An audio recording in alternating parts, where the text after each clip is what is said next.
Hola, buenos días. English speakers, please turn the interpretation. Los que hablan en inglés, enciendan el botón de interpretación que está abajo de su pantalla y escojan el idioma.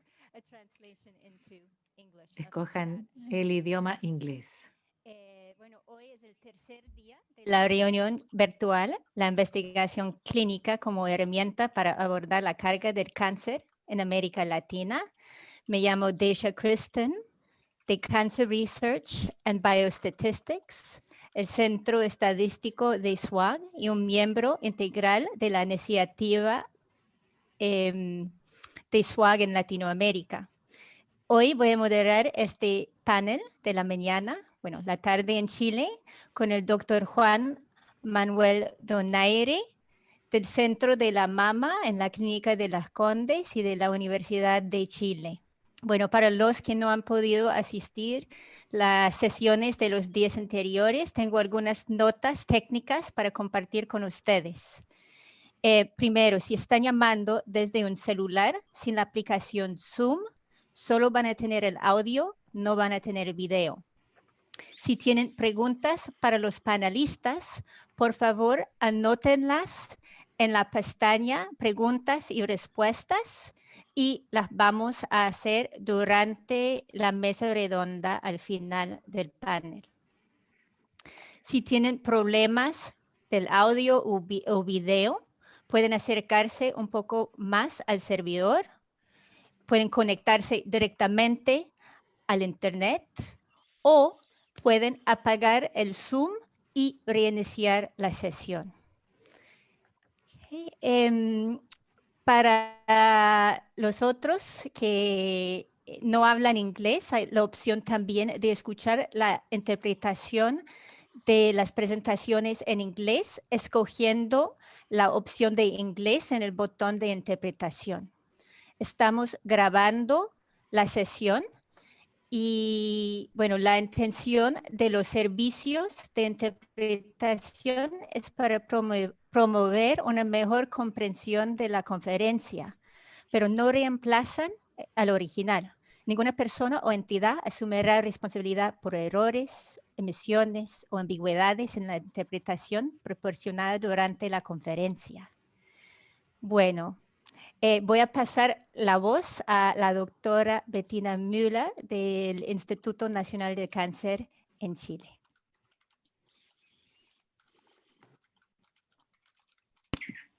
Muy bien, buenos días. Quisiera compartir la pantalla, si es posible. Buenos días a todos y buenas tardes para los que estamos en Chile, en otras partes de Latinoamérica.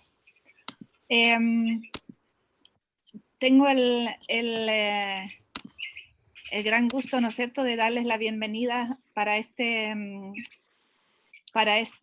tercer día del simposio que estamos asistiendo, y quería comentarles, ¿no es cierto?, que, bueno, darles las gracias a los organizadores de esto, especialmente SWOG y CREP, y dentro de ellos especialmente a John Crowley y todo el team de CREP que nos ha apoyado desde el punto de vista técnico y también desde el punto de vista científico en este simposio. También quiero comentarles que estamos muy felices porque tenemos un gran número de inscritos de distintas partes de Latinoamérica y también de Estados Unidos. Así que estamos muy contentos de haber logrado estos números y espero que puedan disfrutar como nosotros estos días de simposio donde aprendemos y esperamos poder también plantear algunas soluciones o cómo poder hacer avanzar la investigación en nuestros países. Y un gran gracias también a los patrocinadores de este evento que nos han apoyado, igual que los organizadores, a pesar de las dificultades, ¿no es cierto? Este simposio se tuvo que postergar. Esta es la tercera vez que ponemos una fecha. Inicialmente iba a ser el año pasado. pero la Fundación Hope, ¿no es cierto?, nos siguió apoyando, y también el Colegio Médico de Chile, la Sociedad Chilena de Mastología, el Instituto Nacional del Cáncer, la Sociedad Chilena de Oncología Médica y también la Sociedad de Cancerología. Así que les agradecemos mucho este apoyo que hizo posible que ahora nos estemos reuniendo, lamentablemente en forma virtual, pero bueno, son los tiempos que nos tocó vivir en este año. Entonces, para recordarles el programa de hoy, ¿no es cierto?, que ya vamos a tener los distintos temas, pero recordarles que hay un descanso entre las sesiones entre 20 para las 6 y las 6 hora chilena, para que después podamos continuar con el segundo bloque. Y con eso no me queda más que darles una muy afectuosa bienvenida para este tercer día. Esperamos que tengamos además una discusión muy fructífera. Pueden participar a través de la pestaña preguntas, ¿no es cierto?, en el Zoom. Esperamos sus preguntas para que tengamos después una discusión del panel interesante y animado. Así que con eso doy la palabra a los moderadores.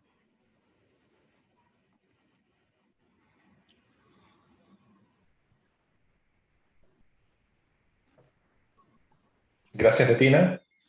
La primera charla de esta tarde será entregada por el doctor Mauricio Cuello. Él es oncólogo médico, profesor asociado del Servicio de Oncología del Hospital Manuel Quintela y de la Universidad de la República y director ejecutivo del Grupo Oncológico Cooperativo Uruguayo y coordinador nacional del SWOG en Uruguay. Él hablará sobre el financiamiento de ensayos clínicos en América Latina. Doctor Cuello. Muchas gracias. Así que no puedo. Ahora sí.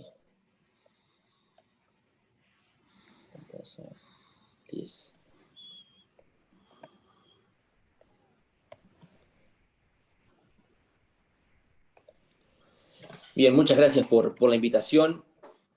Es un placer para mí responder a la invitación de Bettina y del SWOG, con un tema que es de gran interés para nosotros en Latinoamérica, que muchas veces se ha presentado o se presenta como una dificultad. Yo, cuando recibí el título, recuerdo, ¿por qué yo, que toda la gente con la que trabajo no hace más que reclamarme que tengo que conseguir más dinero? Pero bueno, hemos adquirido alguna experiencia.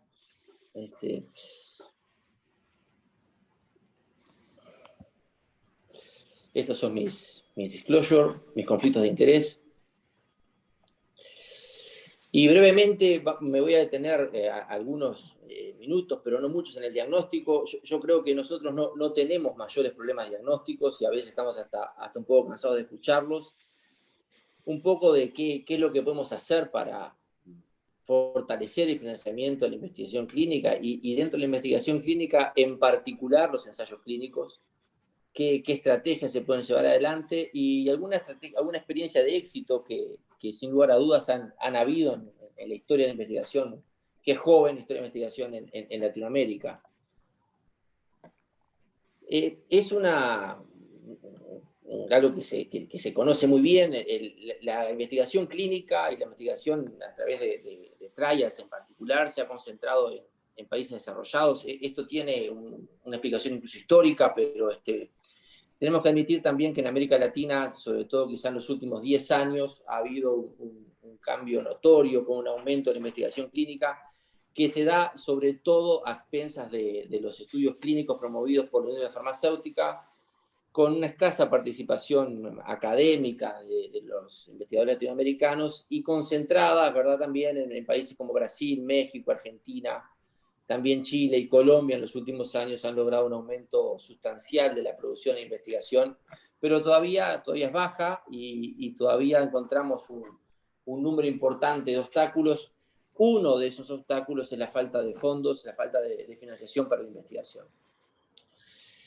Las causas del déficit en fondos públicos, sobre todo, incluso fondos privados, es multifactorial. Hay algunos fondos podemos encontrarlos para financiación de investigación clínica de carácter académico, pero son anecdóticos y muchas veces no son esfuerzos mantenidos.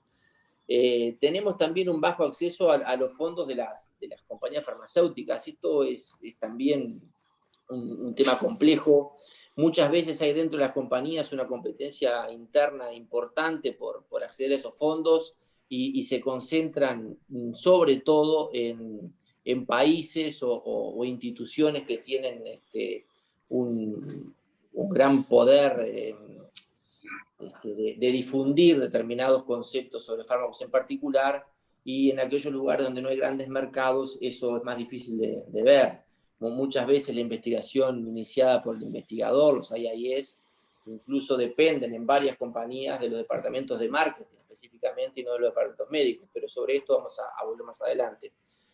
Y el producto final de esto es que las ideas locales y los problemas locales no obtienen financiación. Hay una cuestión también que tiene que ver en los países latinoamericanos.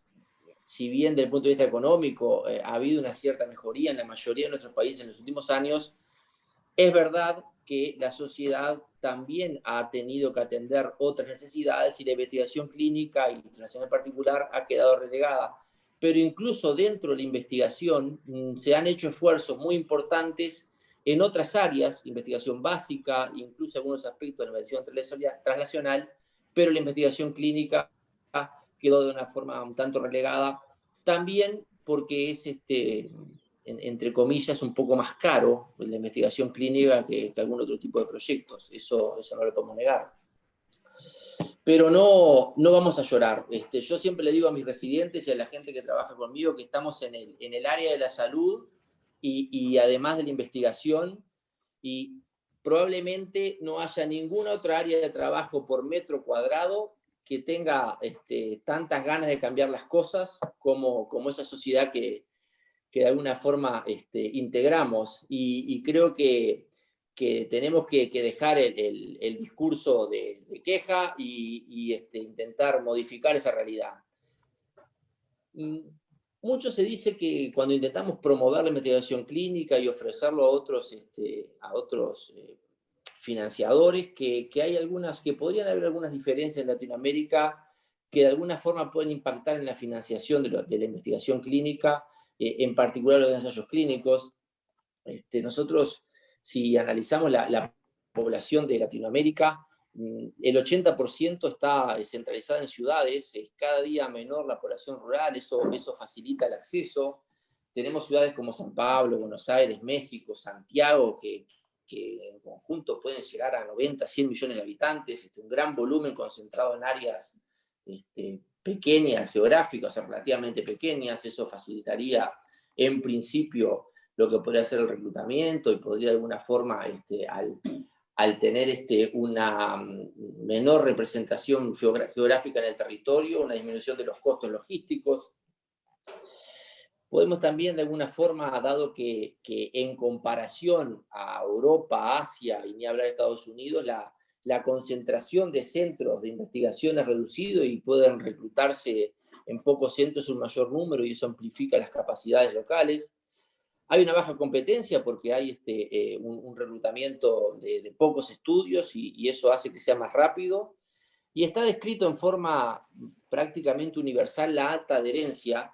Y debo admitir que en la bibliografía internacional no encuentro muchas referencias a esta alta adherencia. Por suerte tengo unos amigos en grupos cooperativos internacionales y les he preguntado esto directamente y dicen que sí, que lo registran, pero quizá estaría bueno hacer algún día alguna revisión, algún metaanálisis para poder concretar y expresar esto en números. Lo que sí está constatado es que el porcentaje de abandono dentro de los estudios, no tanto en estudios oncológicos, pero se ha visto en otro tipo de estudios que el porcentaje de abandono de estudios de los enfermos es menor que en otras latitudes. Manejamos en principio dos idiomas mayores, el español y el portugués, si bien hay muchas lenguas, y si bien es verdad que también se requiere alguna adaptación regional, incluso aunque hablemos español, eso ayuda a ahorrar tiempo en traducciones, dinero y en personal. Hay un gran potencial para desarrollar actividades en colaboración. Y tenemos quizá algunos desafíos éticos que tienen que ver con aspectos económicos que no son menores, que deben ser tenidos en cuenta, que algunos pueden jugar a favor de que se desarrolle la investigación en Latinoamérica, y para algunos promotores eso puede ser una dificultad. No voy a entrar acá puntualmente en lo que yo creo que es el principal desafío ético, que es el 90-10, ¿no? Que se gasta ya no se mantiene esa relación, pero se gasta muy poco en los problemas que tiene la mayoría de la gente y mucho dinero en los problemas de una minoría, que eso nos puede afectar, pero lo que es más directo en Latinoamérica creo que sin duda son los pagos por el tratamiento estándar. Eso es una discusión y hay una gran variabilidad entre diferentes países. En algunos lugares es obligatorio, en otros no. En algunos países incluso se impide la negociación, ya aunque un hospital estuviera dispuesto a pagar un tratamiento estándar, no lo permite la regulación. Tenemos que tener en cuenta que muchas veces también trabajamos con poblaciones vulnerables que tienen dificultades de acceso a cuidados y generalmente eso puede llegar a impactar en lo que hace a la toma de decisiones de los enfermos. Hay recomendaciones claras, ASCO tiene recomendaciones claras en lo que respecta a la toxicidad financiera de los ensayos. No hay una gran bibliografía ni recomendaciones latinoamericanas, pero es algo que es importante tener en cuenta. Otro tema que es muy discutido, y en el caso específico de Uruguay, que es donde les hablo, el acceso al tratamiento después de los ensayos, en mi país por lo menos debe estar asegurado. Eso no es igual en todos y ha traído algunos inconvenientes. Recuerdo en algunos países los problemas que hubieron cuando el desarrollo del Glivec y que no se pudo asegurar el tratamiento después de los resultados y de la comercialización del fármaco. Ese es un desafío ético importante que es muy variable en los diferentes lugares. Y lo otro, que alguna vez me ha tocado estar del lado de los que deciden los financiamientos, es si la investigación que proponemos responde a un problema local o una pregunta local, ¿no? Yo siempre digo que más allá de lo que se atribuye o se gane en un grant, en general, los investigadores están financiados con fondos públicos, entonces ese es un factor no menor y hay que tenerlo en cuenta, pero creo que es algo que siempre debe ser discutido. Otro problema que tenemos los académicos en diferentes instituciones y en Latinoamérica por falta de experiencia también, y sobre todo cuando nos centramos en investigación clínica y en ensayos clínicos en particular, es la estimación de un presupuesto, ¿no? Eso es problemático para muchas instituciones académicas. Fallamos en sobreestimar y infraestimar lo que es un presupuesto para un ensayo. Y otro problema con el que nos encontramos es que muchas veces ante opciones de presupuesto y ante fondos que pueden venir de diferentes proveedores, no son específicos para investigación clínica. Y eso no es menor porque nos provoca una serie de dificultades que muchas veces son incluso insalvables. Un primer problema de la investigación o de la financiación, perdón, de la investigación en Latinoamérica es la cantidad, la cuantía, ¿no? El volumen de los fondos. En general no hay muchas opciones de fondos que permitan la investigación clínica y mucho más los ensayos clínicos, pero en alguna cuestión, como dije previamente, anecdótica, se ha logrado, y vemos que incluso aquellos que otorgan esos fondos no adecúan las características y lo hacen como cualquier llamado a un proyecto de investigación, y tenemos que los tiempos de reporte son inadecuados, la distribución del presupuesto también, porque pasa muchas veces que se puede obtener una beca, pero la forma en cómo se entrega el dinero no es adecuada a lo que es la investigación, a un ensayo clínico. Y eso tiene que ver, me refiero a la distribución en el tiempo y también la distribución en los rubros. Por ejemplo, el porcentaje que uno puede destinar a personal, o uno cuenta con un porcentaje del dinero ínfimo al principio y que es más fuerte en una etapa que en un estudio clínico sería una etapa de seguimiento y quizá uno no necesita tanto dinero. Bueno, esas cosas hacen difíciles muchas veces la disponibilidad. Tenemos limitaciones en la disponibilidad del dinero. Tenemos también algunas particularidades en Latinoamérica que tienen que ver con las economías, ¿no? Desgraciadamente tenemos economías inestables y hay una gran variabilidad, hay una gran variabilidad de costos entre los países también, y tenemos nuestra propia política de terror, que es el cambio. El cambio en Latinoamérica, casi toda la investigación clínica y los costos de la investigación son en dólares, y yo encontré esta viñeta en internet, me gustó, porque dice que el dólar viene terminando el guanaco, el cóndor, el ciervo, y va por la ballena franco-astral y el yaguareté. ¿Dónde está Greenpeace para salvarnos de eso, no? Integro grupos cooperativos latinoamericanos y es un problema, incluso es un problema para nosotros muchas veces. Cuando uno hace un reporte de gastos, se toma una mediana del costo del dólar en un periodo, y para algunos países en particular eso es un dolor de cabeza importantísimo. Imagínense lo que limita la utilización de costos. Todo eso tiene que ser tenido en cuenta, creo, a la hora de manejar una proyección de un presupuesto o de evaluar el costo de la investigación clínica en Latinoamérica. Siempre hay que intentar establecer los máximos necesarios y evitar lo más que se pueda el malabarismo, ¿no? Eso es, yo creo que crucial, porque al final uno muchas veces no hay que iniciar investigación clínica sin tener los fondos asegurados, y no digo en la mano, porque muchas veces no se puede, pero con una visión realista de la capacidad de gasto, ¿no? Hay que plantear las cosas sobre todo en un continente donde los organismos reguladores todavía no conocen bien qué es la investigación clínica y todavía no financian. Hay que hacer las cosas que sean fáciles de entender, y solo quizá excederse o trabajar con un background más en áreas donde uno puede tener gastos inesperados, que en la investigación clínica es algo que puede suceder a menudo. ¿Qué podemos hacer para mejorar la financiación clínica? Una cosa que hay que entender es que conseguir dinero es un proceso activo y continuo.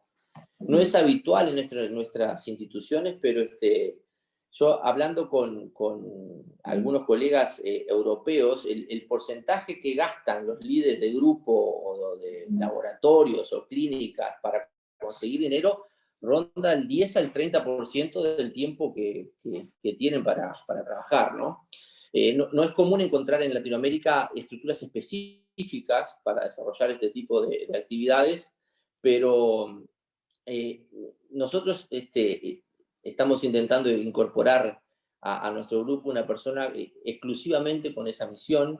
Es difícil en hospitales públicos o en asociaciones públicas universitarias latinoamericanas que haya gente que tenga solo esa misión. Es difícil hasta crear la posición. Requiere training y requiere experiencia, es muy importante.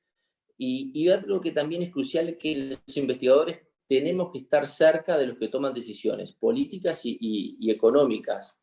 Y en ese sentido nosotros tenemos alguna experiencia, porque desarrollando cosas en conjunto y próximos al gobierno hemos logrado, por ejemplo, que la historia clínica electrónica uruguaya, que es común a todos los oncólogos, pueda funcionar como un cuaderno de recogida de datos si nos enfrentamos a un estudio clínico académico en particular, y eso nos ha generado muchísimo ahorro y contar con una herramienta constante que la podemos adaptar trabajando junto con esos equipos de decisión.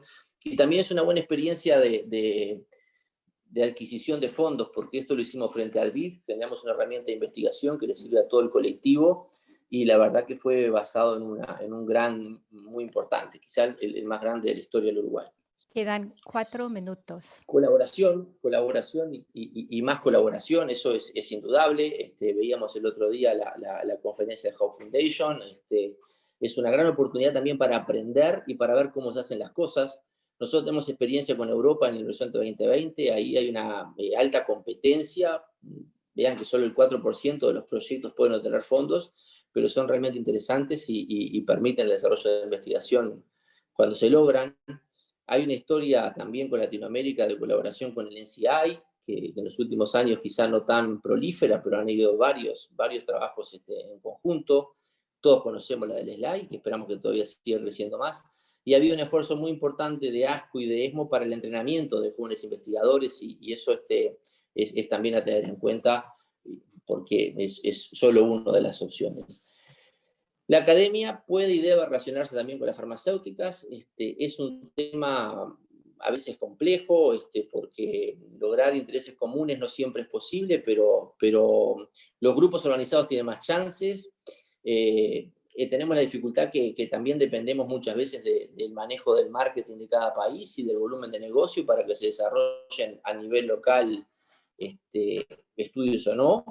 Pero los invito a ver las proyecciones del negocio de farmacéutico en Latinoamérica y van a ver que sobran argumentos para que se empiecen a financiar AIS en Latinoamérica. Hagan ese ejercicio e incorpórenlo a la conversación en su próxima reunión con la industria farmacéutica. Otra cosa que lo aprendí trabajando en la farmacéutica, hay que intentar trabajar directamente con la oficina central. Si bien te puede ayudar y no es bueno saltearlo ni ignorarlo, hay que intentar trabajar con las oficinas centrales y hacer planteamientos a nivel central. Quedan 2 minutos. 2 minutos. El llamado a la comunidad en la búsqueda de fondos para la investigación clínica a través de fundaciones, a través de grupos. Uruguay tiene una ley de donaciones en donde a los donantes les devuelve el 82.5% del dinero que se dona. Y muchas veces cuando llamamos a la comunidad, si se demuestra el potencial de ayudar, la respuesta es alta.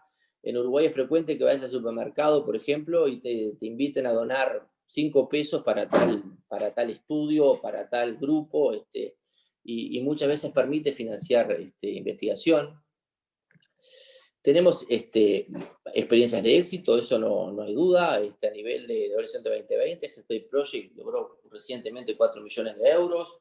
El consorcio ClickUp también está y el LACOC son 2 grupos cooperativos que están logrando hacer investigación original y académica. El INCAN de México, ni hablar, basta revisar las publicaciones y su historia de trabajo en investigación académica con financiaciones locales. Y si miramos para atrás, este estudio de Lirenbaum fue un estudio que demostró que se puede hacer. El equipo brasilero le abrió una ventana terapéutica a un grupo de pacientes de cáncer de pulmón que hasta ese momento no lo tenían, y es un estudio realizado en Latinoamérica. La doctora Richelman también ha presentado y desarrollado investigación clínica en Brasil. Este es un trabajo de Prevalin en la prevención de la toxicidad de los cereos latinos de Andrade, que también es un trabajo académico financiado con fondos brasileños. Y Gallardo también pudo realizar su fase 2 de gemcitabina en carcinoma de vesícula ya hace unos cuantos años, pero no es nuevo el poder desarrollar investigación clínica académica en Latinoamérica y superar el tema de los costos. Esta imagen es un poco mi diapositiva talismán, pero lo que busca es demostrar que con el esfuerzo de todos, con inteligencia y con planificación, se logran los éxitos, y ese niño que toca la luna en ese Castellet sabe que para lograrlo hay que trabajar juntos. Les agradezco mucho que me hayan invitado y quedo a las órdenes en el panel. Muchas gracias. Muchas gracias, doctor Cuello. Muy interesante su presentación. Continuamos con aspectos regulatorios de la investigación clínica en América del Sur, por la doctora Bettina Miller, oncólogo médico del Instituto Nacional del Cáncer desde 1998, miembro de GOCHI desde el 2004, trabajando como directora, investigadora principal y miembro del directorio.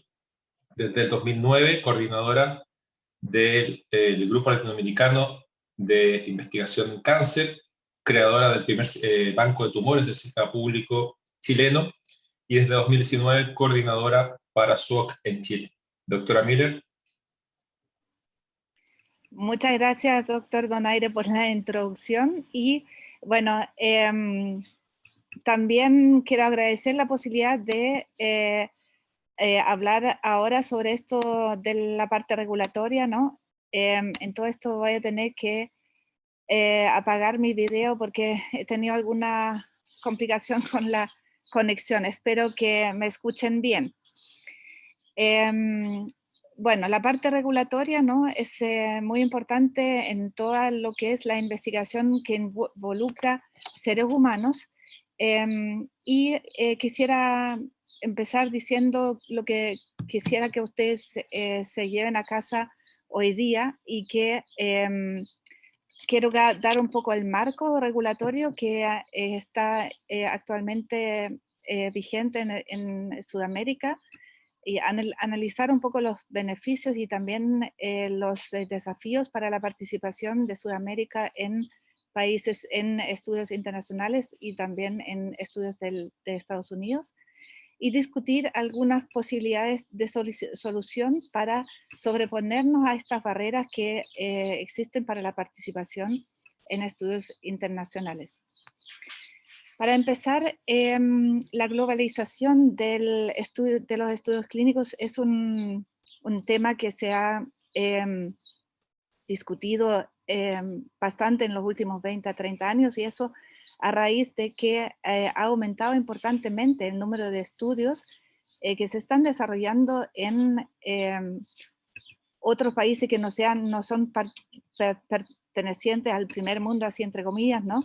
Y especialmente también en Sudamérica. Entonces, aquí ustedes ven una estadística ya un poco más antigua, pero que ilustra muy bien el aumento muy importante de estudios clínicos en la región, donde destaca especialmente Brasil, que en el fondo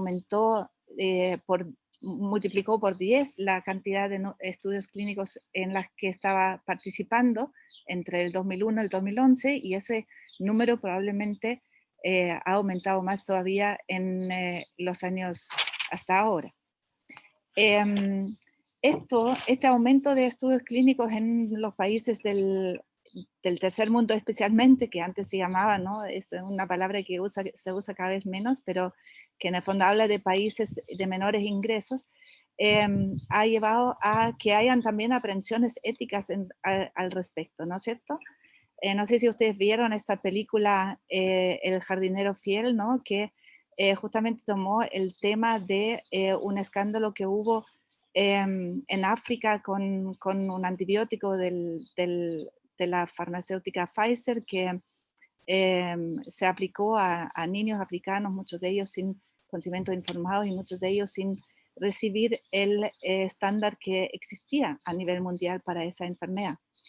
Y esto en el fondo demuestra también que existe en estos países sistemas de salud más vulnerables, y que muchas veces la participación en estudios clínicos es como una forma de obtener un mejor tratamiento, lo cual lleva también a que los pacientes sean especialmente vulnerables, ¿no? Que no tengan realmente la libertad de decisión si quieren o no participar en el estudio, porque no tienen una alternativa de tratamiento disponible.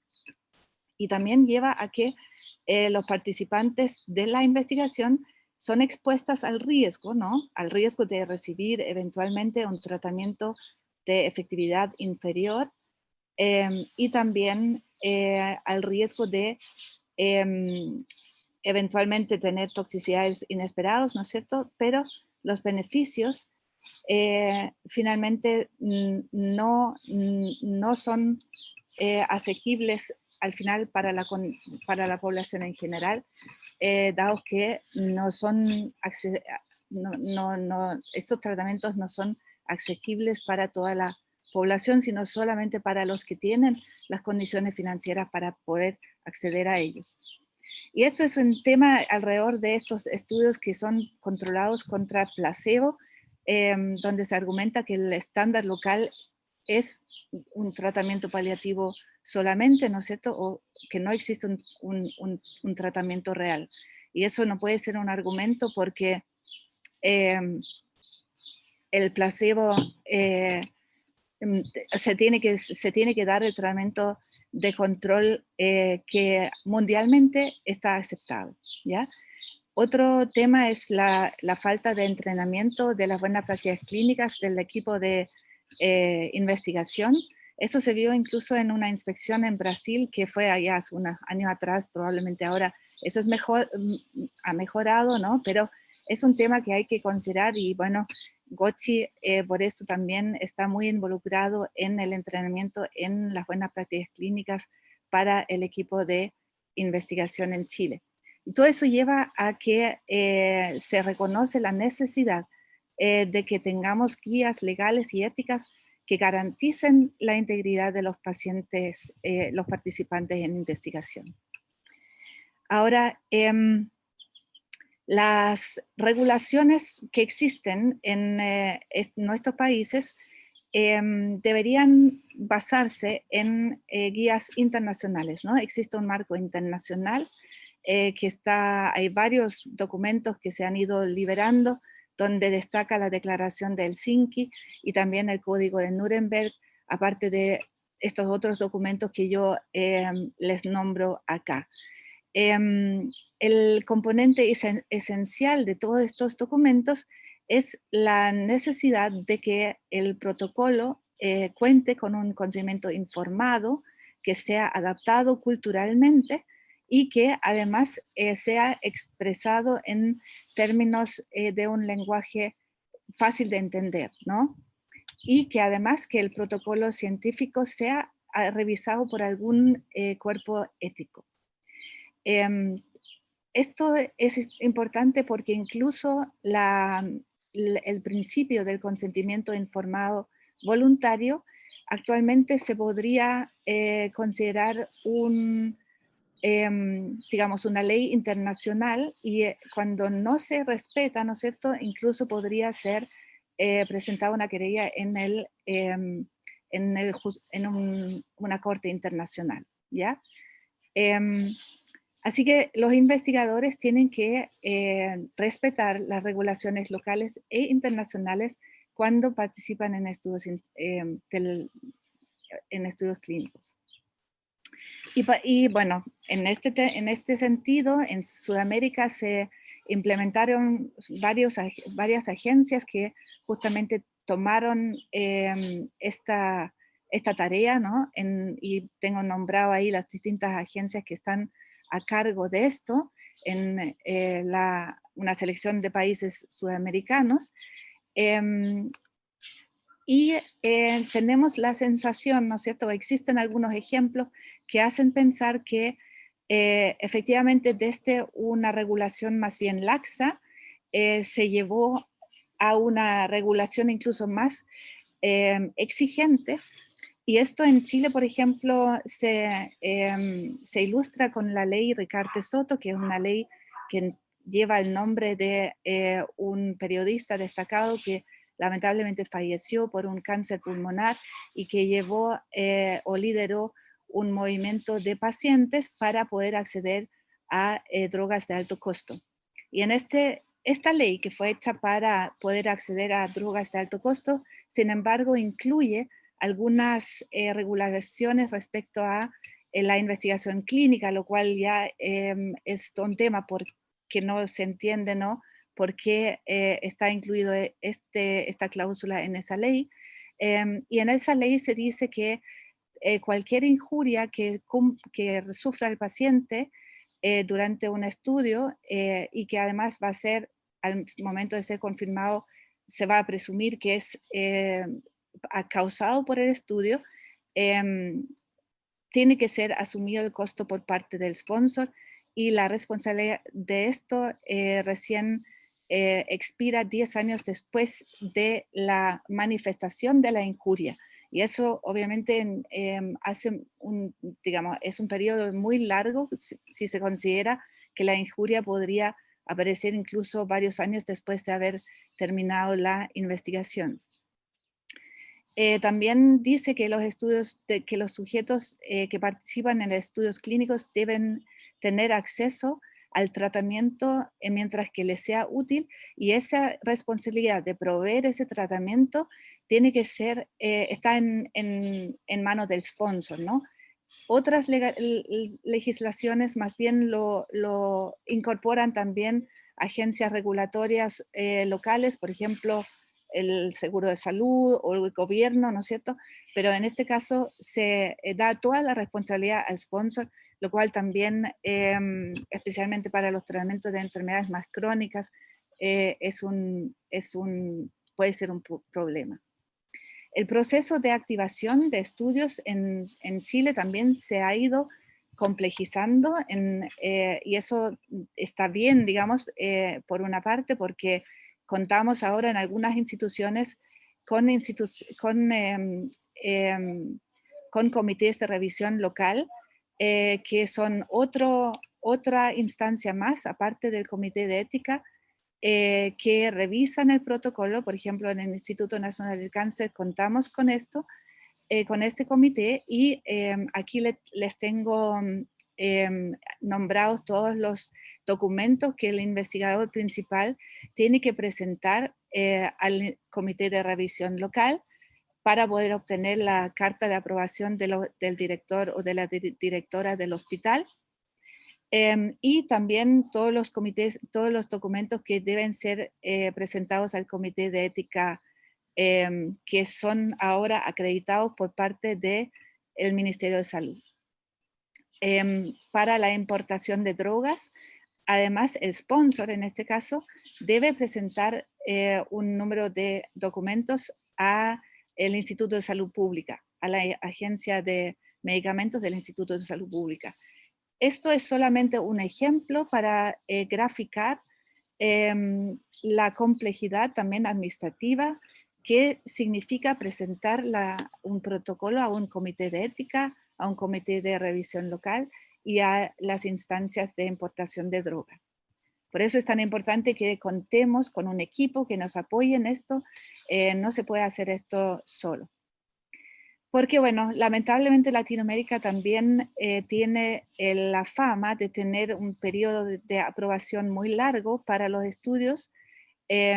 Y aquí les tengo esta encuesta que hizo el doctor Gómez del Perú, donde los colegas indicaron cuánto es el periodo que se demora en aprobarse un estudio, y ahí lidera, ¿no es cierto?, Brasil con donde casi la mitad de los investigadores indicaron que la aprobación de un estudio puede demorar hasta 12 meses.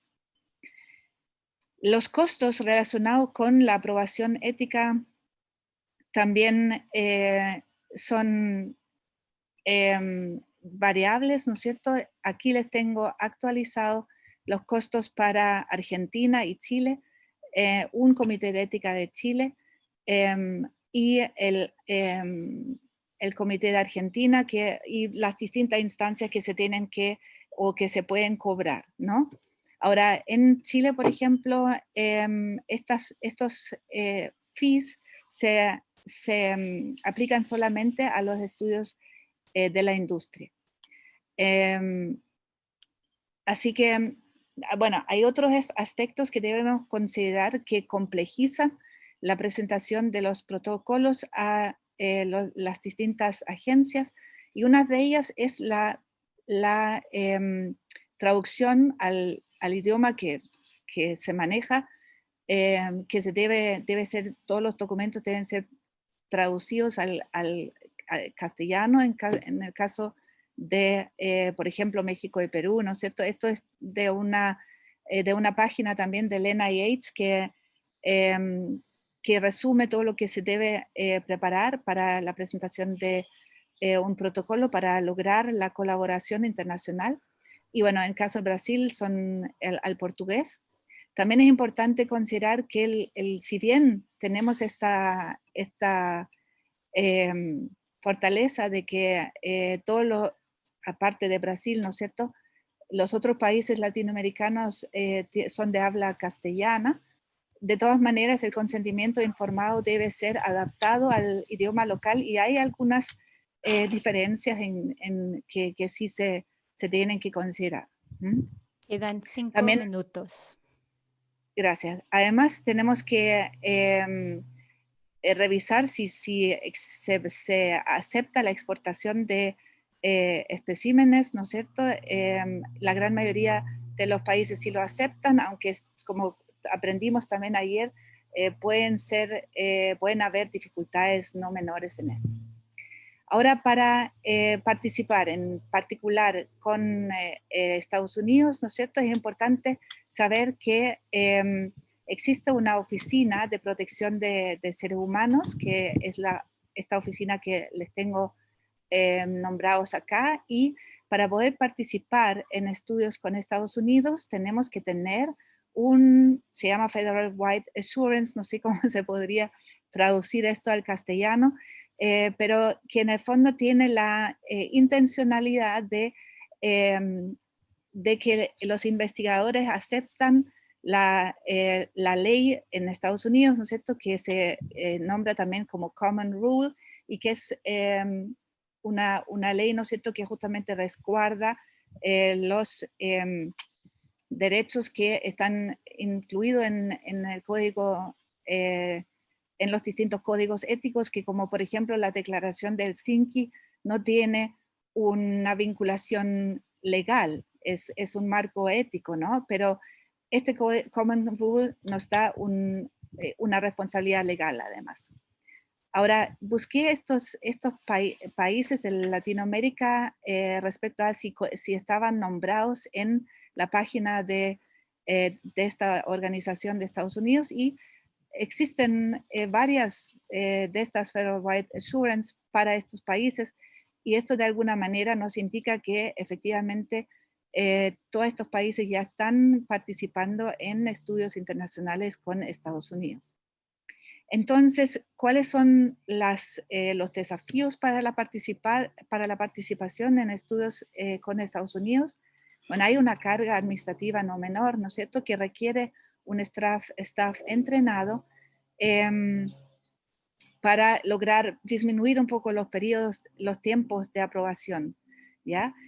Otro desafío de que también conversamos el lunes, me parece que fue acerca del el financiamiento de la rama de control del tratamiento estándar, que muchas veces estamos acostumbrados en nuestros países de que esta rama también está siendo financiado por parte del sponsor para un poco asegurar el acceso, ¿no? A tiempo a las drogas, a las imágenes, evitando digamos, el quiebre de stock o la falta de horas, pero que en realidad deberíamos trabajar hacia que estas ramas de control sean financiados por el seguro de salud, como debería ser desde el punto de vista de buenas prácticas clínicas. El tema también es, como ya lo vimos en la charla anterior, que la mayoría de los estudios en nuestro medio están siendo financiados por la industria y están siendo conducidos en instituciones privadas justamente para poder tener todo este staff y toda esta maquinaria que se requiere para poder llevar estos estudios adelante en forma adecuada.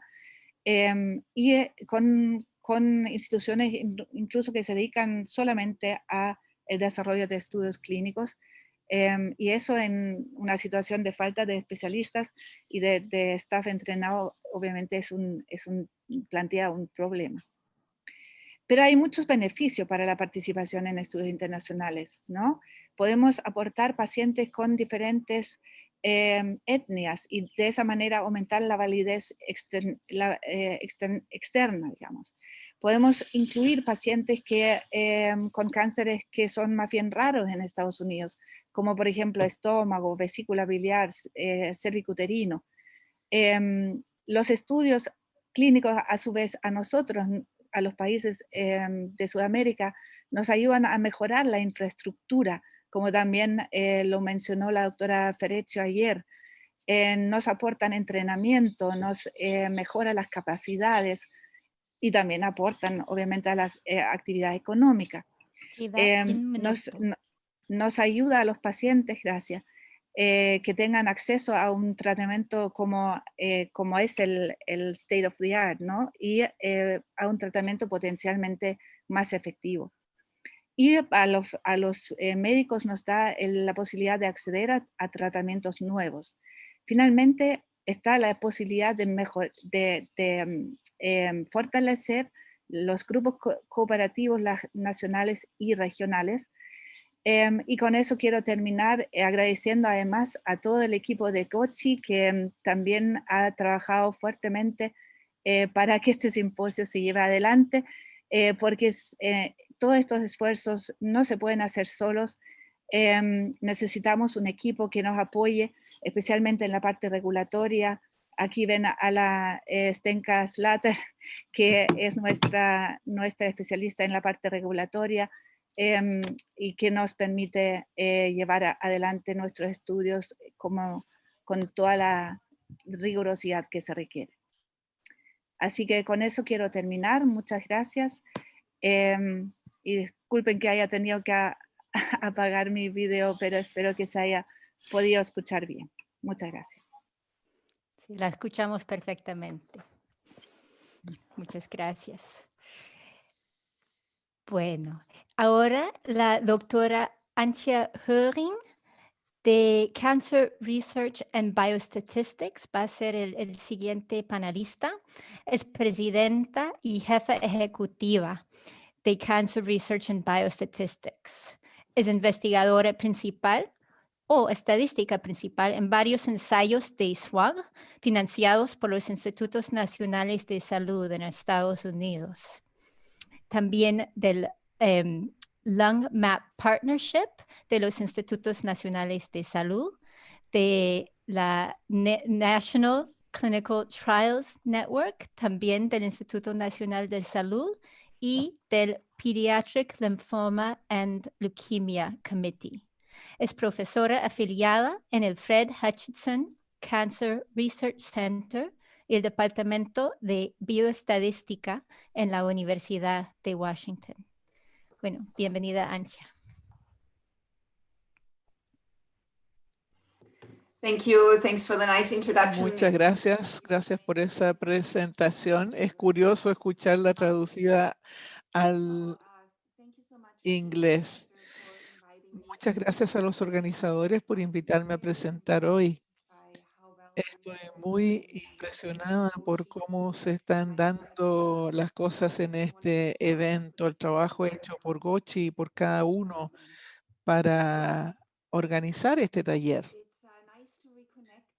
Es muy bueno volver a conectarme con muchos de ustedes de forma virtual. Si es verdad los avances en una vacuna del COVID, tal vez nos podamos encontrar en persona el próximo año. Muy contenta de estar aquí. Voy a ir cambiando de temas un poco. Voy a hablar de estudios clínicos y de biomarcadores e integrarlos en ellos. Vamos a hablar de estudios fase 3 de 2 brazos y de los agentes a los que se apunta. Vamos a los estudios de 2 ramas y evaluando aquí diferentes diseños. Se han evaluado el diseño completamente randomizado, donde los pacientes son randomizados a la nueva terapia experimental T2, que es el agente en estudio, versus el estándar de cuidado T1, y son randomizados independientemente del estatus del marcador. En el diseño Targeted, solo se randomizan a los pacientes marcador positivos, y en el diseño de estrategia se randomiza a un tratamiento basado en marcador versus uno no basado en marcador. Si es randomizado al tratamiento basado en estatus de marcador, el paciente marcador positivo recibe la terapia experimental, y si son randomizados al otro brazo, reciben el otro tipo de tratamiento. Una cosa que hay que recordar son los diversas hipótesis. El diseño completamente randomizado es se randomizan todos los pacientes, como decíamos, puede tener un poder de tal manera que también se evalúen las terapias que son más beneficiosas para los marcadores positivos. En el diseño targeted o dirigido solo se estudia a los pacientes marcador positivos, y en el diseño de estrategia se estudia si el tratamiento basado en la estrategia o las estrategias es beneficioso comparado con el tratamiento habitual. Lo que se puede ver en el diseño de estrategia es que los marcadores negativos son tratados con la misma terapia y está el estándar T1 en los dos brazos. Próximo, para determinar las características, hemos considerado 5 escenarios de marcadores diferentes, y en cada uno de estos 5 escenarios se muestra en el eje Y alguna medida de respuesta y en el X el valor del marcador, y se supone un marcador continuo con un cutoff point óptimo.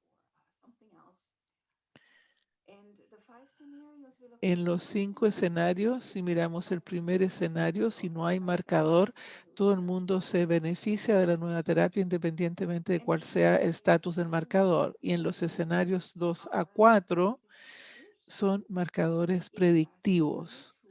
En el escenario 2, la nueva terapia es beneficiosa para los marcadores positivos.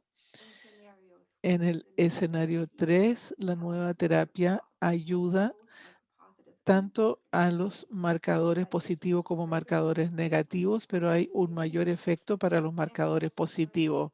Y para el escenario 4, la nueva terapia puede ser dañina para los marcadores negativos, pero beneficiosa para los marcadores positivos. Esto lo llamamos interacción total. Y finalmente el escenario 5 es un marcador pronóstico.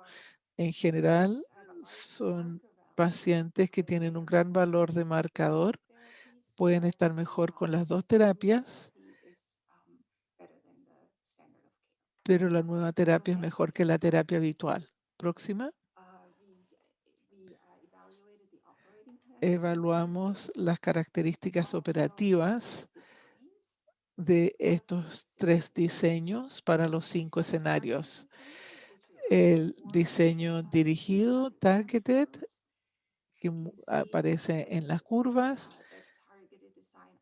El diseño targeted supera todos los otros diseños o el diseño dirigido. Entonces, para los escenarios 2 a 5, la curva naranja siempre aparece arriba. Y también pueden ver la curva azul, que es el diseño de estrategia, siempre es superior a los otros diseños. No, es el diseño totalmente randomizado supera al diseño de estrategia, excepto en el escenario 4, donde tenemos el modelo de interacción total. En general, recomendamos usar el Targeted Design, el diseño dirigido, si hay certeza de que el nuevo agente no ayuda a los pacientes marcados negativos. Voy a dar algunos ejemplos de estos 3 diseños y voy a partir con el diseño dirigido targeted, donde solo tenemos a los marcadores positivos. Aquí tenemos un tamaño de muestra más pequeño y cumple con los requerimientos regulatorios.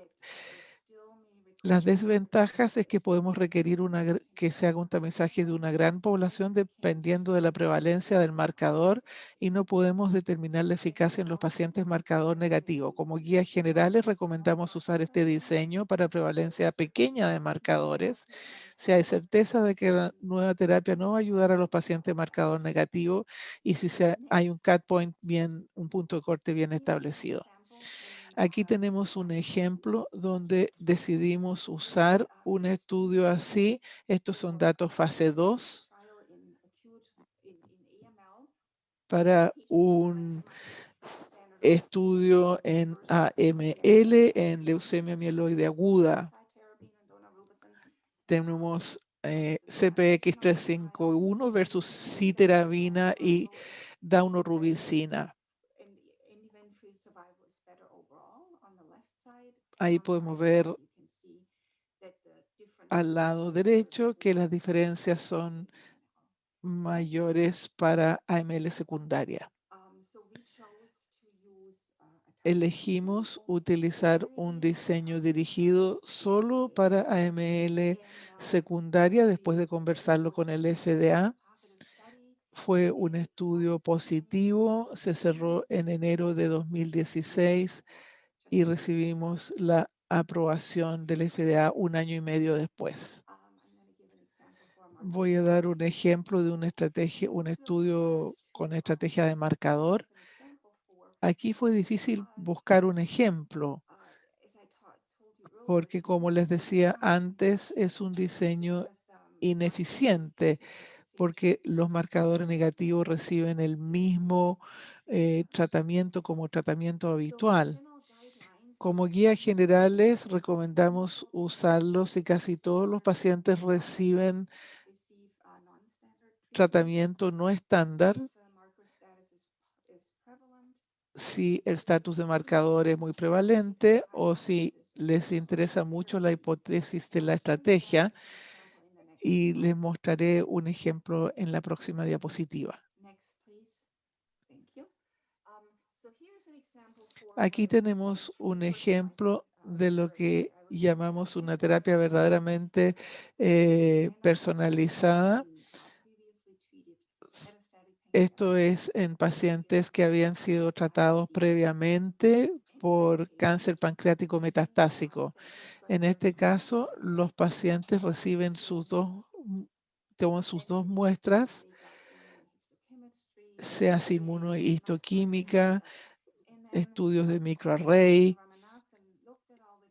y luego se analizan todos los datos y se decide qué darle a cada paciente y se elige de una carpeta de unas 20 terapias. En este caso, el endpoint primario era ver la sobrevida global, que mejoraba de 5 a 20% en un año si los pacientes eran tratados sobre la base de la estrategia. Fue un estudio positivo y si hubiéramos seguido con el estudio fase 3, podríamos haber visto el diseño de estrategia donde habríamos randomizado pacientes de esta manera personalizada versus que todos recibieran el cuidado habitual. Voy a darles un ejemplo de un diseño para todos. Es un estudio SOC S0819. Es un estudio donde los pacientes son randomizados y el equipo del estudio decidió utilizar un hiperdiseño.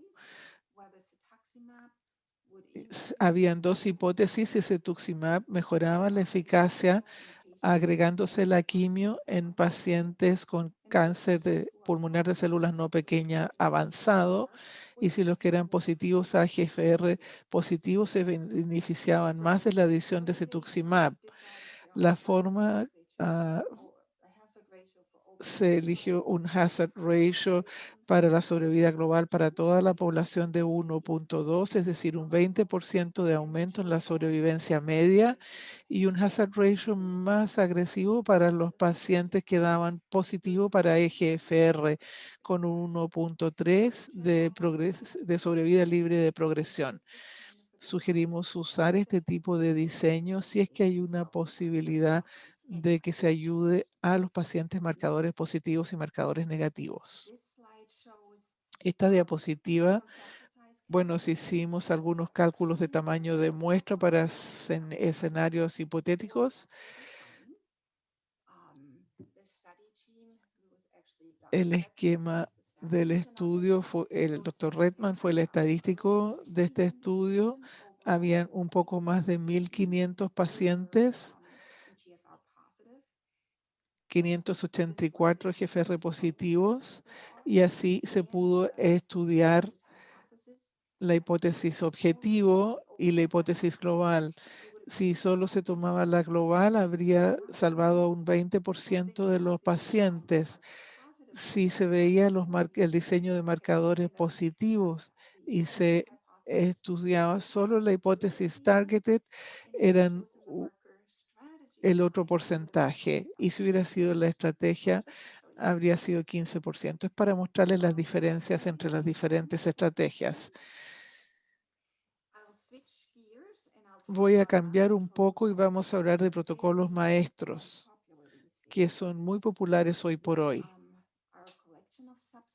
Hay una recolección de subestudios que comparten diseño y aspectos operativos clave, permiten responder más preguntas relacionadas con el tratamiento, aumenta la eficiencia, se puede hacer screening para diferentes biomarcadores de manera más flexible y eficiente comparado con el diseño de 2 brazos habitual. Aumenta el enrolamiento y es más eficiente y se minimiza el tiempo. Realmente hay 2 tipos principales de protocolos maestros. Está el tipo canasta, que prueba el impacto de diferentes fármacos o de diferentes mutaciones en un solo tipo de cáncer. Tenemos el LangMap, que es un estudio SWOG, y ese era el paraguas. Y el tipo canasta prueba el efecto de los fármacos en una sola mutación o en una variedad de tipos de cánceres. Aquí tenemos el estudio DART, que también es un estudio SWOG. Aquí tenemos el ejemplo para LangMap, un estudio tipo paraguas en cáncer pulmonar de células no pequeñas. Está apoyado por el NCI y acaba de ser publicado en el Lancet. Me gusta mostrar esta diapositiva porque muestra lo grande que es el equipo del estudio, toda la gente que se necesita. Y la motivación para el LangMap venía de que la hipótesis mayor mejoraría el screening genómico, la participación en el estudio y el test de los biomarcadores de fármacos. Y después hay referencia ahí al Lancet, que acaba de aparecer el mes pasado.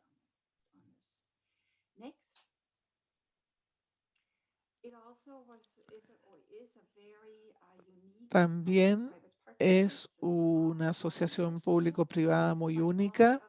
SWOG lo dirige, pero están los otros grupos cooperativos que participan.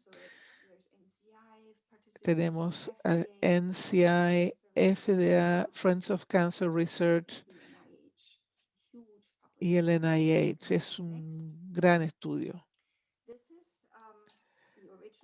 Aquí podemos ver el diseño original de LangMap en junio de 2014. Se enviaba tejido a Foundation Medicine, que estudiaba el tejido para ver las mutaciones, y si daba positivo a la mutación iba a un subestudio, y si no daban positivo se asignaban al otro brazo. Era en esa época un estudio randomizado fase 2 y al final de la fase 2 había que tomar una decisión de seguir o no seguir a la fase 3. Mucho ha pasado desde entonces, no voy a entrar en los detalles, pero solo quiero mostrarles el paisaje, cómo cambia tan rápidamente en la oncología. El estudio se abrió en junio de 2014 y algunos meses después, Amgen anunció el término de todos los estudios patrocinados de esta manera y tuvimos que cerrar uno de nuestros subestudios. Algunos meses después de eso, la FDA aprobó una nueva terapia para esta población de pacientes que cambió el cuidado habitual, el estándar de cuidado. Docetaxel, que estaba en varios brazos. Así que cambiamos completamente el diseño del estudio. Es nada más que para decir que el paisaje es complejo y requiere muchas veces que se hagan cambios rápidos, se requiere una reacción rápida. Y no tengo una diapositiva porque la saqué, pero hay otros requerimientos también que son muy complejos de diferentes puntos de vista estadísticos y otros.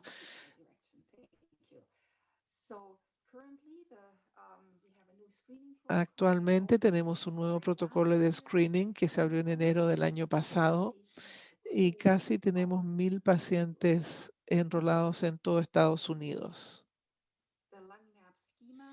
El esquema de LangMap ha cambiado drásticamente.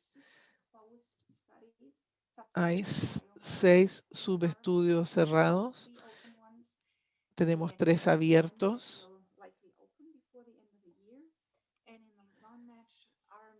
Y en el brazo no pareado proporcionalmente tenemos 3 estudios cerrados y 1 abierto. Y hay algunos que ya no se randomizan. Si son positivos, van a un fase 3 randomizado.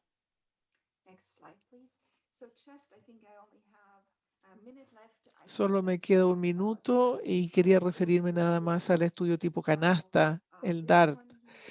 Este está diseñado para cánceres raros que se encuentran en muy baja incidencia, por ejemplo, las glándulas, huesos, nervios, piel, que típicamente se descuidaban en el desarrollo de fármacos. Y había preocupación de que no se pudiera enrolar el número suficiente de pacientes. Es muy sorprendente que se hayan enrolado más de 700 pacientes. Superaron su objetivo. Es un estudio muy popular. Ha habido 53 cohortes histológicas individuales. Y por último, la última diapositiva.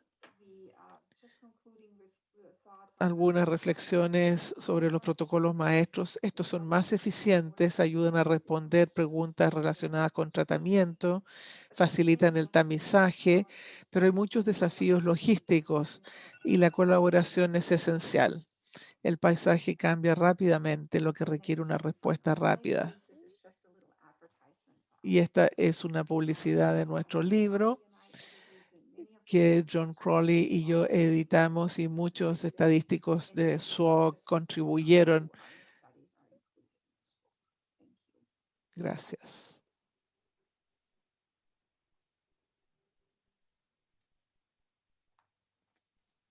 Thank you, Dr. Harry. Very interesting thing. Tenemos ahora Muchas gracias, doctora. para preguntas y respuestas de 30 minutos.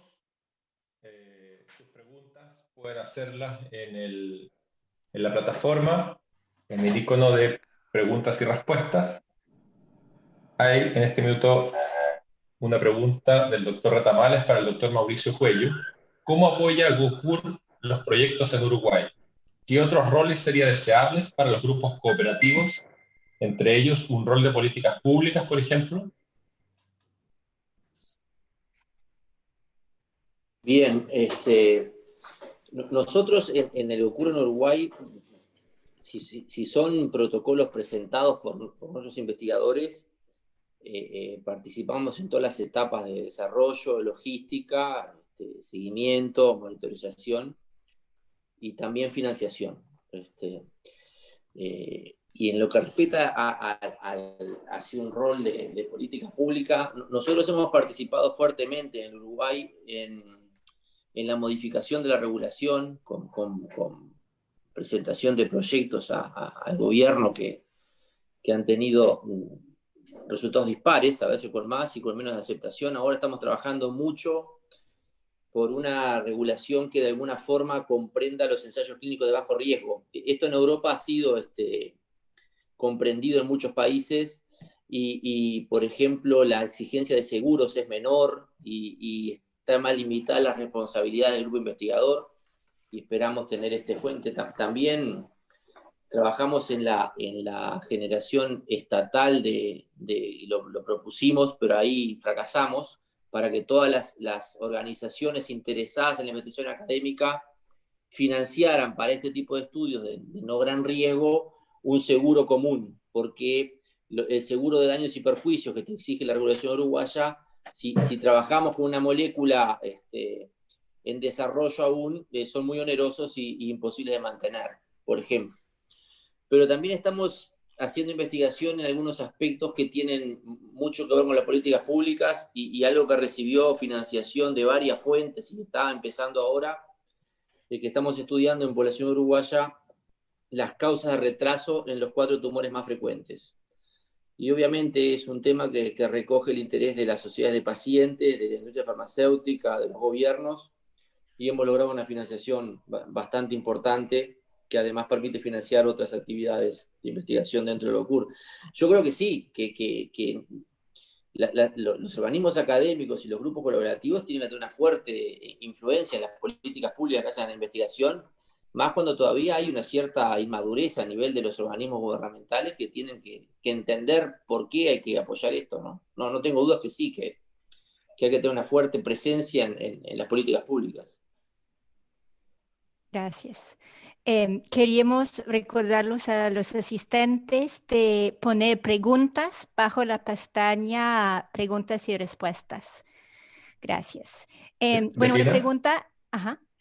Disculpe. Bettina, ¿tienes Perdón, es comentarios? que sí, quería un poco acoger lo que dijo Mauricio acerca de la cierta inmadurez, ¿no? de las instancias que están generando las leyes o que están generando como los marcos regulatorios y la responsabilidad que tenemos como investigadores de participar en esta discusión.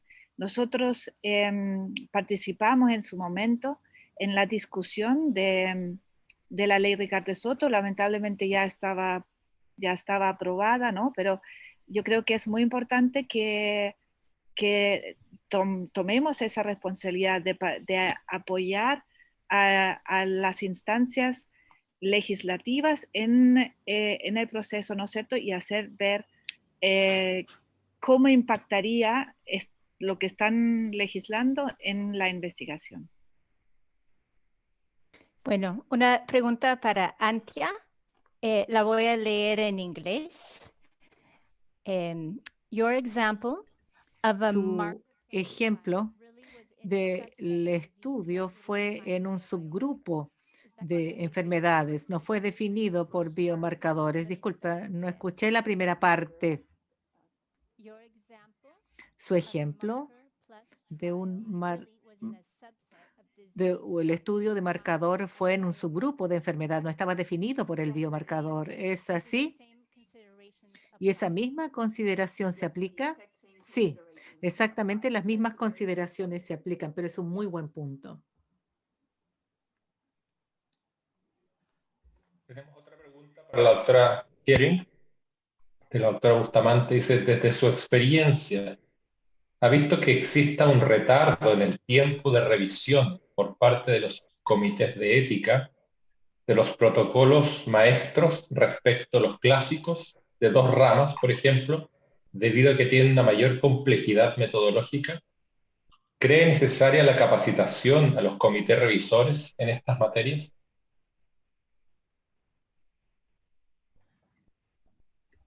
So I think it's a good point, right? Yo creo que es un buen punto el que yo les mostré. Esto es mucho más complejo, requiere mucho tiempo, requiere muchas personas hacer un estudio así. También se necesita que las distintas farmacéuticas se encarguen. En cuanto al comité, yo creo que hay que entrenarlos. Hay que entender algunos de estos desafíos. Sí, por supuesto, antes de probar estos estudios. La doctora Redmond también tenía un comentario que quería agregar, que sí capacitaron a su comité ética para entender el estudio también, en el ejemplo de LungMap. Ok. Una pregunta. Yeah, that's a good point. disculpe. Mary Redmond is actually the statistician for lung Sí, maps. ella es la estadística de LangMap. Ella ha pasado mucho tiempo en ese estudio. Gracias, Santiago. Una pregunta para, bueno, la doctora Müller y tal vez el doctor Cuello puede agregar también su experiencia, pero existen diferencias en las perspectivas de comités éticas internacionales y la percepción del comité ético local y cómo se resuelven esas diferencias.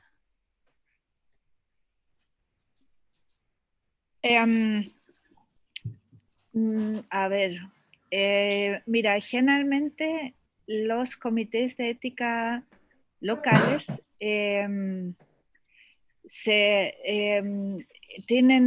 ponen mucho énfasis en el consentimiento informado, que éste sea entendible para la población local. Y en ese sentido, me parece que tiene toda la autoridad el Comité de Ética local o nacional de revisar eso, ¿ya? Independiente del Comité de Ética internacional. Ahora, respecto al protocolo en sí, perdón. Respecto al Comité de Ética del protocolo, generalmente no tiene tanto que comentar desde el punto de vista del Comité de Ética nacional cuando el estudio es internacional. Eso.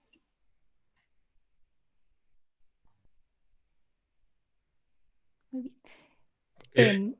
Doctor Cuello, ¿tiene algo para agregar desde su experiencia? Sí, nuestra experiencia local es que no quiero usar una palabra que no defina con precisión, pero quizás son más benévolos con la investigación académica, los comités de ética, cuando analizan esos y no estudios de la industria, ¿no? Que tampoco creo que esté bien, pero tengo una percepción de que, por lo menos en Uruguay, la bioética es de corte proteccionista, muy proteccionista. Y creo que hay una diferencia importante cuando los estudios son presentados por la industria o por instituciones académicas.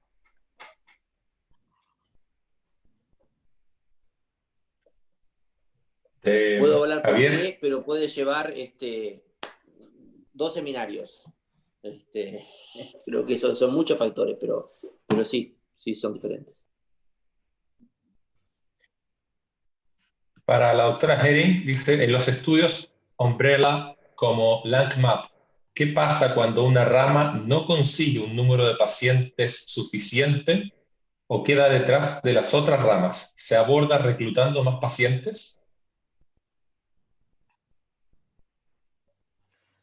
There's no time limit to each of the No hay arms. límite de tiempo para cada una de las ramas. Es como si fueran estudios independientes.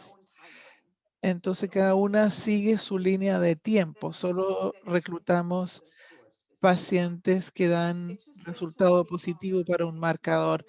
Toma más tiempo. Si se enrola rápidamente, pues uno puede cerrar antes del otro. Y eso suele ocurrir, especialmente para algunos de los marcadores que son más raros, toma más tiempo, pero eso está bien. Gracias. Me imagino esta también es para la doctora Herring. ¿Un marcador predictivo puede convertirse en un marcador pronóstico y viceversa? Pregunta el doctor Corvalán. That's a really good question. Sí, esa es una muy buena pregunta.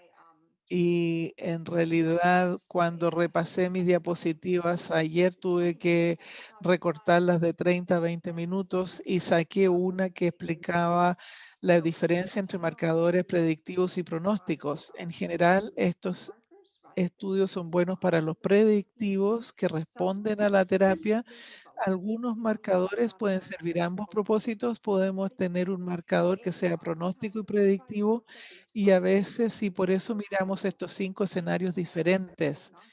y miramos los marcadores pronósticos, es porque a veces uno cree que tiene un marcador predictivo, pero resulta ser pronóstico y viceversa. Por eso, o a veces uno tiene un marcador bueno y no es un buen marcador, pero ese es un punto importante, un buen punto. Tengo una consulta para la doctora Müller. ¿Cree que existen ventajas para los estudios académicos versus estudios de la industria a la hora de presentarlos a comités de ética u IRBs? Como lo había comentado así brevemente en la presentación, sí los comités de ética toman en cuenta al momento de cobrar el fee de revisión cuando se trata de un estudio académico versus de la industria. Depende del comité. Existen comités que hacen diferencias y hay otros comités que no. Y probablemente en Argentina es diferente o en Perú es diferente a Chile. Se entiende que los comités de ética requieren un financiamiento y es justo, me parece, que reciben un fee para su trabajo, pero también es muy bueno, ¿no es cierto?, que ellos tomen en cuenta que un estudio académico obviamente no cuenta con, digamos, la financiación como para absorber fees elevados. En ese sentido sí se puede apelar a eso. Gracias. Bueno, una consulta para el doctor, bueno, creo que sería más para el doctor Höring. ¿Usted cree, bueno, conoce algunas estrategias de diseño aleatorizados? ¿Cuáles serían las conclusiones prácticas de tales ensayos? ¿Cambiaría los estándares de práctica? Yeah. So yes, you know, the standards Sí, will change. So in these cambiarían designs, right, where you estos diseños de estrategia donde se ve la estrategia de tratamiento de pacientes marcador positivo son tratados con la nueva terapia y los negativos con la terapia habitual. Sería la misma conclusión si fuera un estudio positivo y si se mostrara que la estrategia de los marcadores, que ese tipo de tratamiento es superior al cuidado estándar o habitual, entonces se sugiere que los marcadores positivos con la nueva terapia cambian, pero no se cambia el tratamiento para los marcadores negativos. Es similar a tener un diseño targeted donde solo se ven los marcadores positivos, los marcadores negativos no se hace un cambio, pero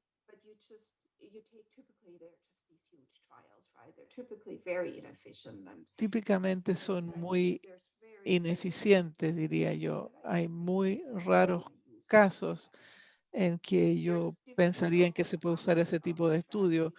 También hay otros diseños de estrategia que no les mostré, donde el brazo control tiene dos brazos. Parecieron ser populares por un tiempo, pero no los he visto recientemente. Y creo que es porque son ineficientes, diría, más que inefectivos. Hay una pregunta, ¿cómo resuelve SWOG discrepancias entre los comités de ética de cada país? ¿Qué pasa cuando el comité local no lo aprueba? Eso me gustaría tomar esa pregunta porque, mira, en general, yo le recomiendo realmente a los investigadores que tengan una relación fluida con los comités de ética, que no los vean como alguien que esté en contraposición, ¿sí? Porque los comités de ética nos aportan una mirada diferente a lo que estamos haciendo. Y eso es muy enriquecedor, ¿no? Porque uno tiene la mirada del oncólogo, la mirada del cirujano. Y el comité de ética además incorpora la mirada de la población general. SWOG tiene la gran ventaja que cuenta con patient advocates, o sea, con representantes de los pacientes que participan en el diseño, en el desarrollo del protocolo. Y eso es una gran ayuda. Yo tuve la suerte de estar en algunas reuniones semianuales de SWOG y conocer ahí la participación activa y con mucho entusiasmo por parte de los patient advocates. Así que yo creo que los comités de ética, si reprueban algo, antes de reprobar, generalmente tienen observaciones. Y ahí uno tiene que argumentar, explicar y posiblemente volver a SWOG y decir, ¿sabes qué? Recogimos esta visión, esta opinión, ¿cómo podríamos responder? Yo creo que eso es lo que me gustaría responder a esa pregunta. Okay. Bueno, gracias. Ok, la siguiente pregunta. Ay, sorry, tengo un problema con mi conexión al internet. Yo lo puedo leer ¿Me mientras, si quieres. oyen? No. Sí, puedes porque tengo el mensaje de problemas de conexión. Sí, no hay problema. Dice de la doctora doctor Iván Lira González, con una población tan importante a nivel latinoamericano, ¿creen que los grupos cooperativos han ofrecido aporte importante? ¿Cómo podríamos hacer explotar la investigación epidemiológica o clínica a nivel regional y no solo en esfuerzos locales?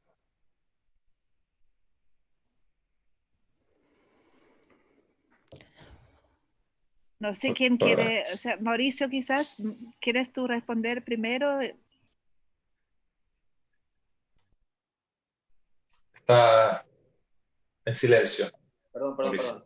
Yo creo que ha habido alguna experiencia y se están desarrollando otras. Creo que el aporte del CLICAP, por ejemplo, en el abordaje y la descripción del porcentaje de poblaciones mutadas en cáncer de pulmón en Latinoamérica ha sido un ejemplo. El trabajo de MAMA con NCI, que reunió varios países latinoamericanos también. La IARC ha hecho un esfuerzo importante con un programa en cáncer de mama, con un programa en otorrino, y de hecho tiene ahora el GESPEI abierto en 5 países que estudia además de aspectos epidemiológicos, la incidencia de HPV en cabeza y cuello y la causa de retrasos. Pero es verdad que podríamos hacer muchísimo más, de eso no me cabe duda alguna. Y bueno, sí, falta quizá mejorar la conexión y buscar objetivos comunes en lo que respecta a financiación. Estoy de acuerdo que a pesar de esos esfuerzos, todavía podemos hacer mucho más. No sé, Bettina, y quizás tu opinión. Agregar ahí, ¿no? Existen, nosotros hace unos años atrás se inició el US Latin American Cancer Research Network, que es una red latinoamericana de investigación en cáncer que fue financiado por el National Cancer Institute, co-financiado con las instituciones locales también, pero con un aporte muy importante del NCI que permitió hacer un estudio epidemiológico justamente en cáncer de mama que está ahora en fase de escritura del manuscrito. O sea, existen ya algunas iniciativas, sin lugar a duda, tiene que ser más. SWOG es una plataforma muy interesante con ya varios países de Latinoamérica que se han sumado a la iniciativa SLIDE, ¿no? Y los grupos cooperativos regionales o nacionales son una excelente plataforma para permitir la participación de varios centros. En Chile, por ejemplo, GOCHI es el grupo nacional que en el fondo es el paraguas para varios centros en Chile que podrán participar en SWOG, y de esa manera salirse un poco de la isla de cada centro en sí, de la isla de cada país, ¿no es cierto?, cada región, algo más grande. Okay. Muy bien. Ok, tenemos una última pregunta de la doctora Saavedra. Los estudios MASCR en general están ligados al diseño de estudios de fase 1B. Por lo tanto, probablemente no todos los centros están capacitados para ello. ¿Ustedes realizan una capacitación dirigida a esos casos? Pues,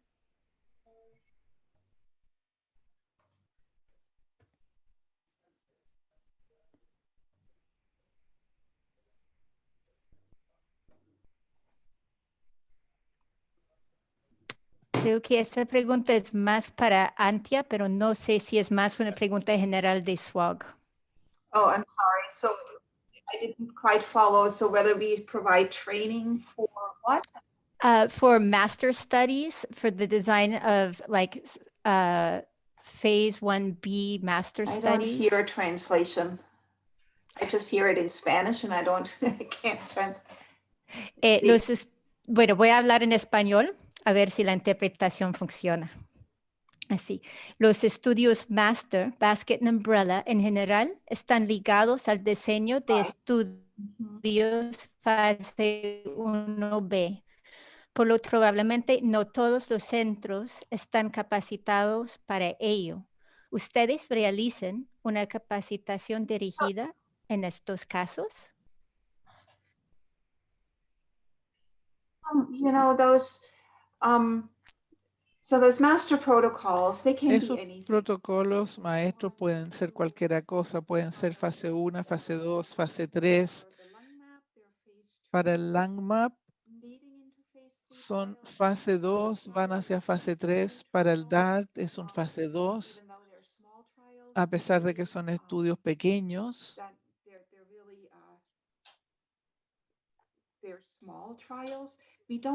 Son pequeños. No tenemos capacitación especial para ellos, pero estaríamos muy contentos de responder preguntas al respecto. Gracias. Bueno, vamos a acabar la discusión ahora. Muchas gracias por su participación. Para los asistentes, les pedimos que hagan una encuesta antes de tomar una pausa de 20 minutos. Okay, entonces, en 20 minutos nos vemos aquí otra vez para la siguiente sesión. Muchas gracias por su participación.